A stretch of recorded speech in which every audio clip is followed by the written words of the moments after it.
Hey, welcome back. Let's get this head put together. Welcome to Urban Monk TV.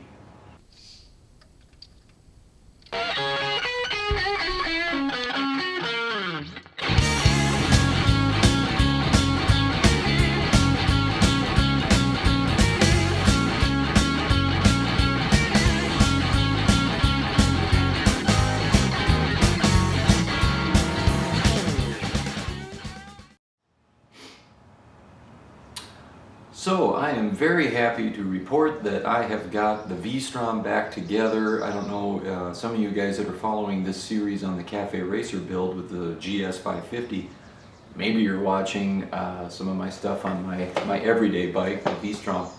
Had to do some regular maintenance there, took a while to get the part in. I've mentioned how busy I am. You know, I don't get a lot of time to get out here in the garage. It's really weekend mornings, and then I squeeze in all this editing time. So, long story short, we got that done. I'm back on the road, and we can get back into the Cafe Racer. But first, I just wanted to give a shout out to some of you folks that are watching this series and interacting in the comments. Thank you so much. Your encouragement and your kind words that you're leaving really, it helps. It's nice to know that somebody appreciates what I'm doing, especially since I'm such a detail guy. I'm just doing these videos the way I like to watch videos from other people, is show me the detail, show me, really get in there and how you do this, because you know, there's a lot of stuff out there that's just kind of flying at 50,000 feet, and you can't really build a motorcycle from 50,000 feet, let's put it that way. So Kyle Nelson, thanks. I got a couple of guys in Italy, Desmo Pio.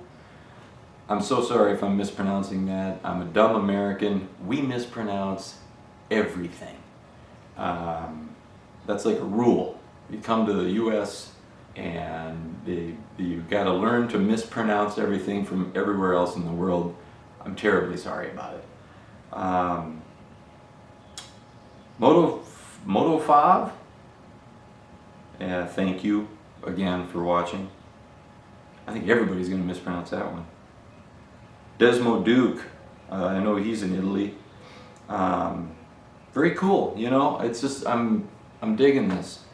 So we got this head and we got valves to put in. We'll see how far we get. I'm also, I bought a new camera, not a new camera, it's an older camera. The thing's actually 7 years old, but I wanted to get to something that had a lot more functionality, and found this Canon. It's actually a camcorder. Wow, they still make camcorders. But I think it's gonna help you guys have a clearer picture when I zoom in on parts. And it also allows me to see if I've got myself framed in properly. A lot of my videos I'm like here. So this is a lot of fun. Let's get in here, get these valves on, and we'll see how far we get. It'd be fun to put the head down and torque that thing down and have, you know, the engine put together. Here we go. Okay, so in preparation of putting our head down, I just want to get this all cleaned up. This mating surface is a very, very critical one. So it's been sitting here open for a while. We've got some little bits of debris that have settled, and just want to clean it up. And once everything is clean, we're going to put down our head gasket.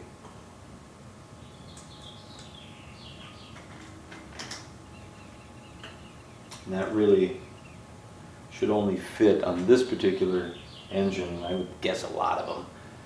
It's only going to fit down one way.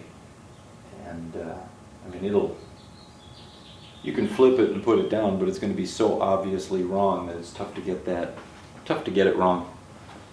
I've got a little carb cleaner in a jar here, and I'm just trying to get some of these bolts cleaned up. They're many years of grime here, like especially these decorative chrome cap bolt or cap nuts. I just want those to look as best I can. This one's rusted, but don't know. Maybe I'll replace it at some later date. Budget, budget. It'll hold the head down.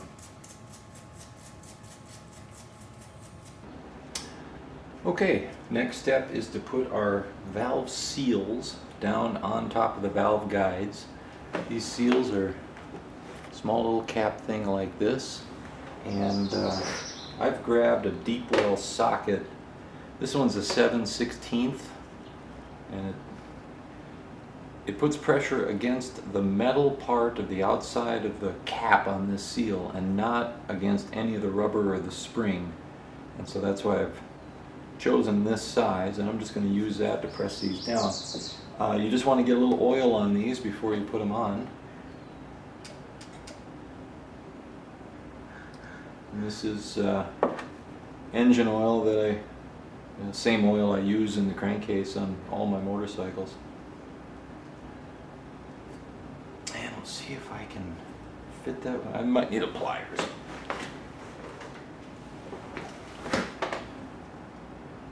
Being gentle. There.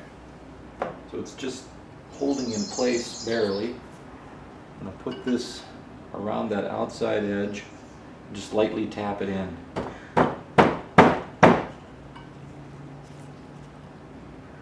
I'm not all the way down yet.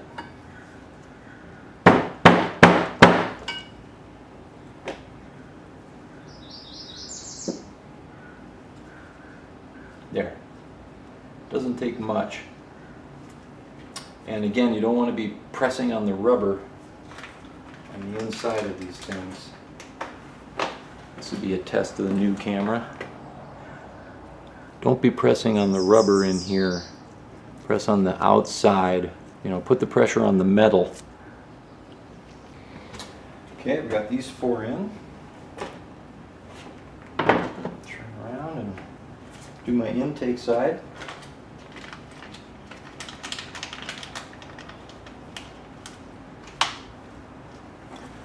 A little oil on the inside.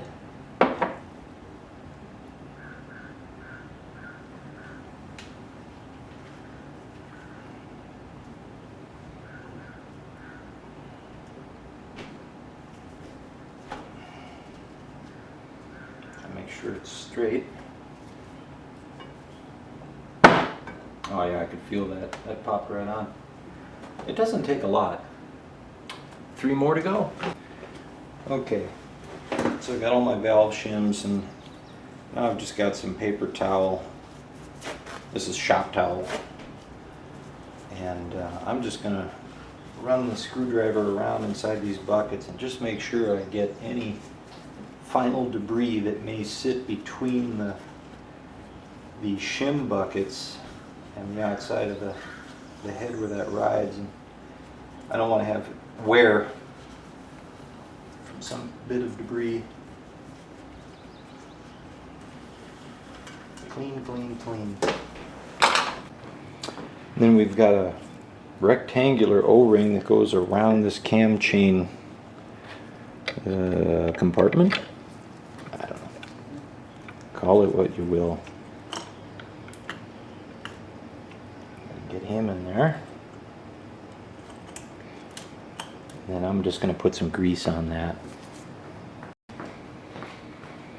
One other thing, there's 2 little O-rings here and here on the exhaust side, and I was really baffled as to why there aren't 2 more on the opposite side. And I went back and looked at all my old videos and all of my old photographs I've been posting on Instagram, which has been helpful in documenting this process, and that is where the 2 resided, and there were not any other on the back, so I guess we don't get any there. I have some extra O-rings. I might consider throwing them in there. And the service manual from Suzuki is not specific on this, so let's see what I'm going to do. Okay, so I've got an assortment of O-rings here that I keep around the shop. Real cheap at Harbor Freight if you want. And I went ahead and put 2 P12 O-rings here, and then I'm going to go with the O-rings that came with the gasket set. These are a thinner diameter, and frankly they don't fit very well inside of this head gasket, so it's a cheap head gasket set. Maybe I'll put the P12s on all four.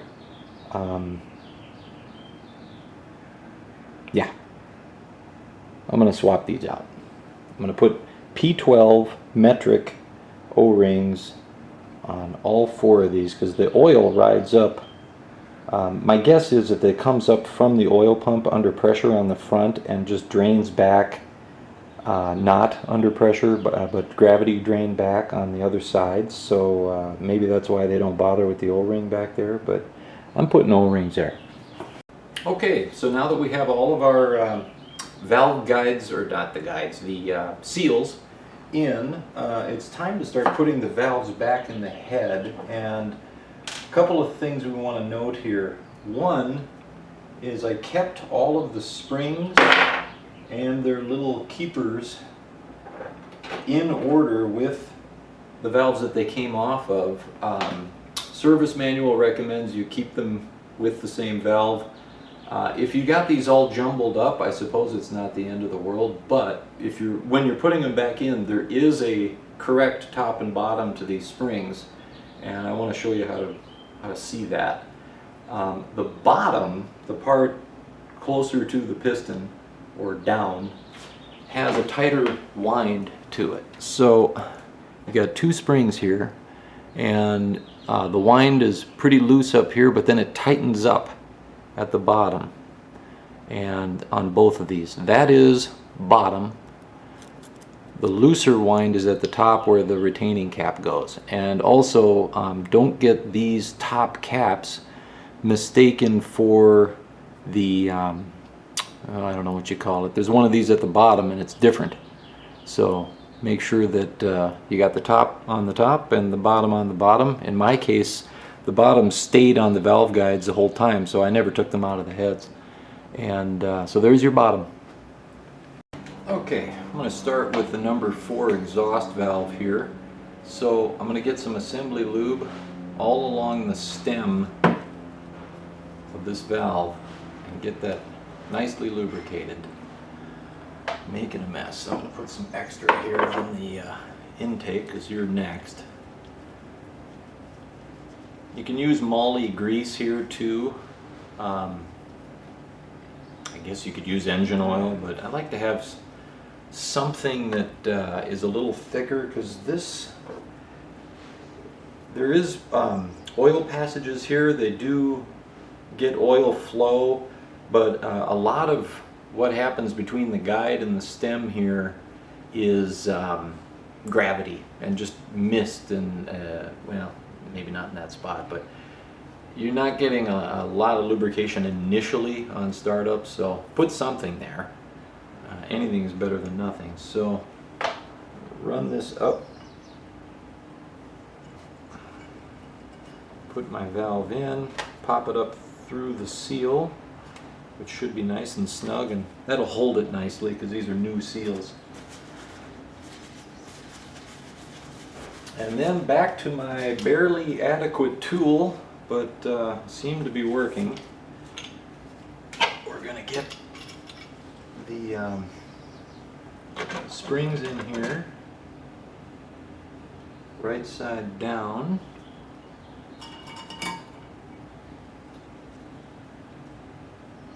Bring my tool in.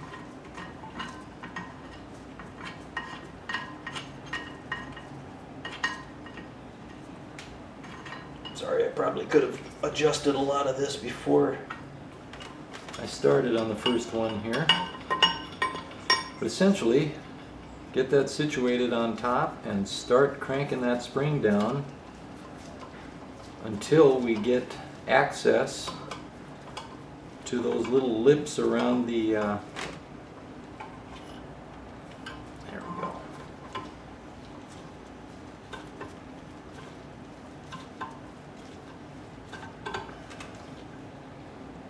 There. So I've got a very tight little spot to work here. Actually, I may rotate this tool so that I can work in here and here. And so I got to take the pressure off. So you guys can learn from my mistake here. I want better access. There. That's going to give me a better reach as I put in my two keepers. And I'll need little pliers. Let me get the camera zoomed in here. Okay. So this will go down in here. And on the other side, same thing.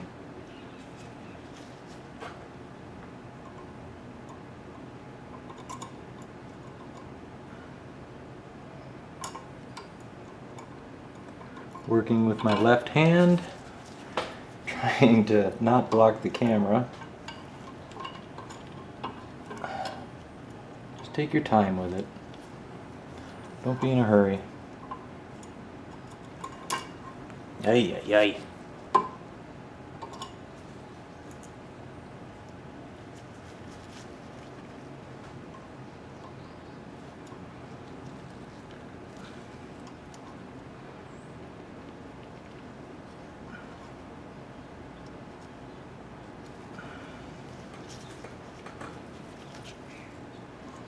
I think you get the drift of what we have to accomplish here. So I'm realizing I'm not compressed enough quite yet. A little bit more will give me the clearance that I need.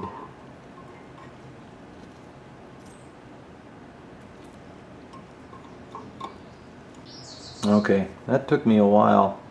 So I finally got one to snug right up in there. I actually cranked that down even just a little bit further. And now I'm gonna hold this up. There. And then I'm going to slowly release my tool. Hope you can see that. Yeah. Oh, and you see how that's coming up, so not quite where I need to be. No. So I'm not in the groove. There we go.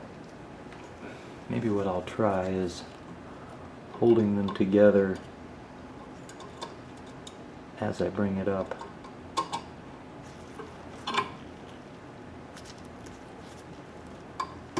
There.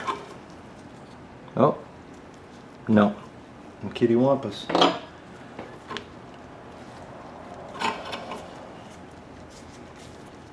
We're having fun now. Okay, I got it by putting them in with, one half from this side and the other half from this side, and then holding it with my fingers. I slowly release it. And now, as that comes up,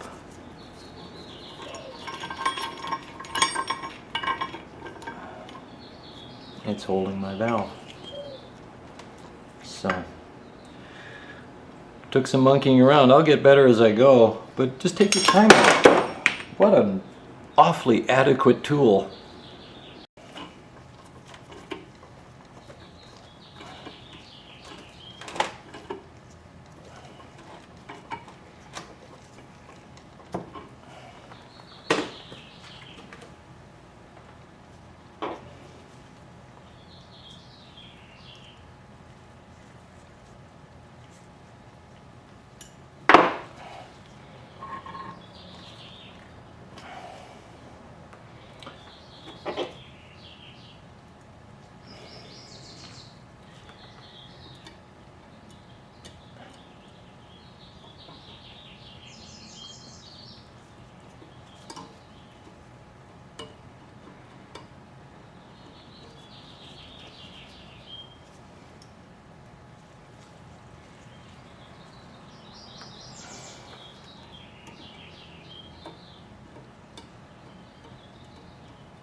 Yeah, I'm getting better.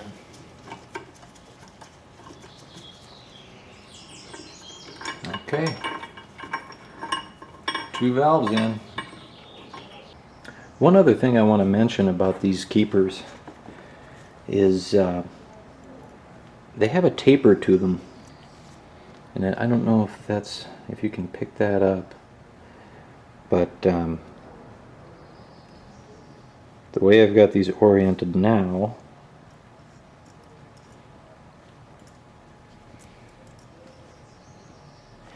is the correct way top to bottom. They are thicker at the top and thinner at the bottom, so don't get them in upside down. So one little tip I'll offer up: when you're lubricating your valve stem, try to get this, I think this assembly lube is the stuff to use for this job, because as I've done 5 of them now, yeah, 5, when you get the assembly lube up here at the tip of the stem where those keepers ride, this stuff is sticky, and you can actually stick the keepers in place and then start unwinding your valve spring compressor, and it helps hold them in place. So there's my recommendation, having done 5 of them.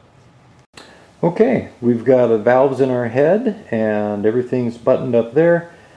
I got all of my head bolts and washers ready. The head gasket is on, we mentioned, and get your bungee ready, or something equivalent, and have that ready to go. Grab your head and fish your cam chain through there, and then put your hook in it so that you got something to hang on to your cam chain. Actually, I'm going to stop here because I see some metal bits in this cam chain. I'm going to clean that chain. Okay, got the head. Going to run the cam chain down through. Hold it with one hand. Put the hook on it. There. That'll hold. Hopefully I can just press my leg up against that. Yeah, that'll work.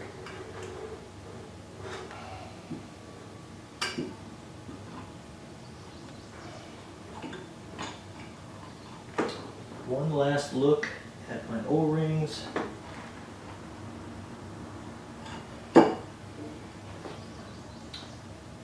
Okay, we're down.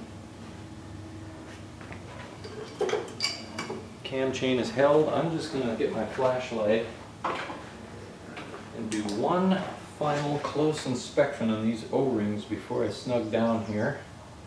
Make sure they haven't shifted. They have not.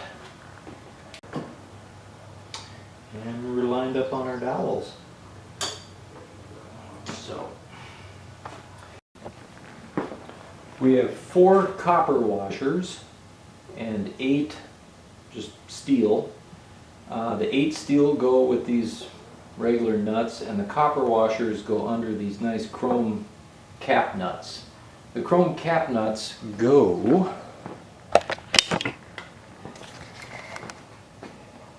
here and here, and same thing on the other side. So those are the 11, 12, and I guess that's 1 and 2. Oh no, 9 and 10. So 9, 10, 11, and 12 positions are these guys. And you may recall from when we disassembled the engine that we have numbers here: 1, 2, 3, 4. Let me hold this up. Where's 5? 5, 6, 7, 8, 9, 10, 11, and 12. So let me put this on the tripod. Well, I don't want to beat this to death, but obviously those are the order in which you tighten down these nuts.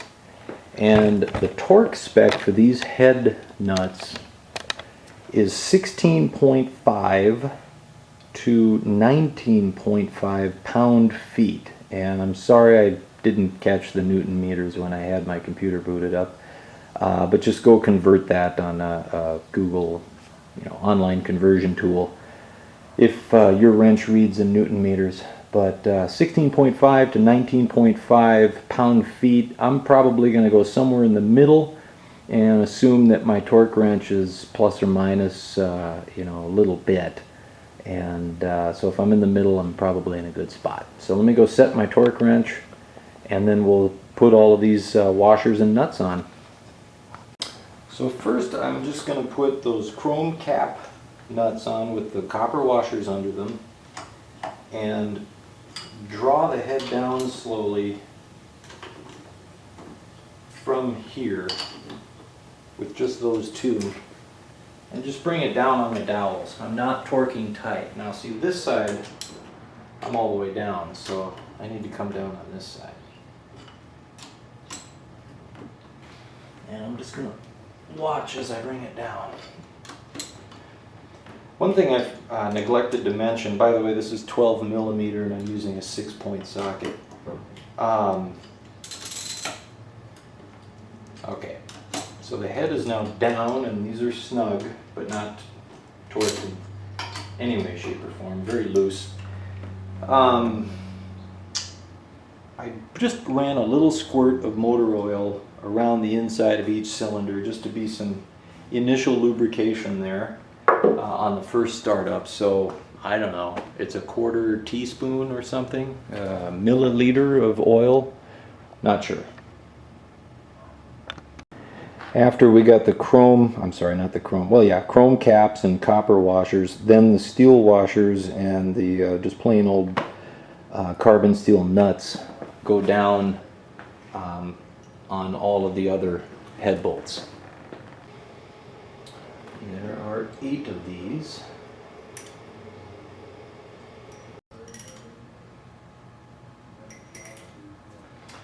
And then just a drop of oil on each one of these, because when you torque down you want to have lubricated threads. And I'm going to put a little oil inside of the nuts too.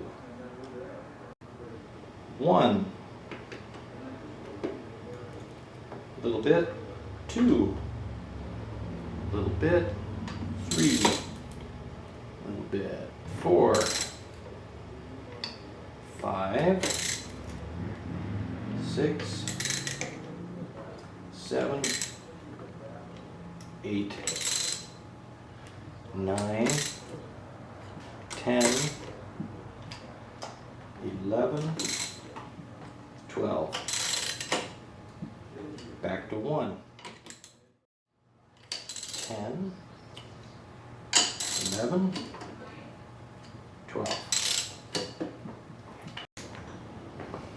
Okay, switching over to the torque wrench. I set it at about 18.5 pound-feet. 1, 2,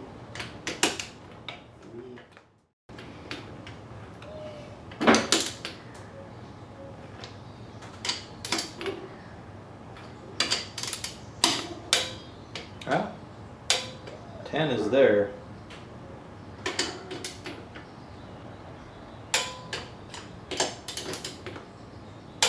12 is there, so 1,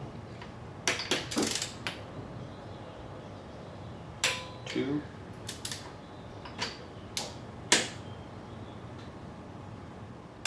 3, and all right, 11, 12. One more time through.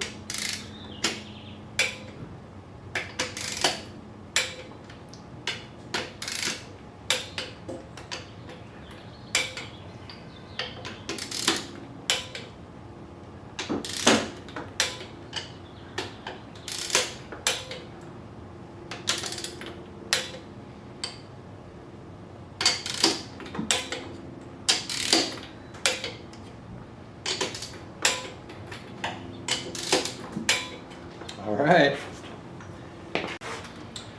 So thanks for watching, everybody. Remember, on your torque wrenches, release the tension when you're done. Store them loose.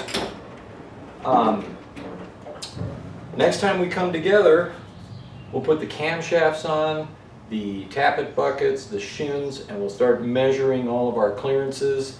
And then we're likely going to have to order some more shins and get all those clearances set right. It's going to be, well, it's going to be fun. I still don't know where anything is in this thing. It's going to take me a few years to get to know where I put things. Anyways, thanks for joining me. We'll see you next time. I think this was episode 17, so stay tuned for 18.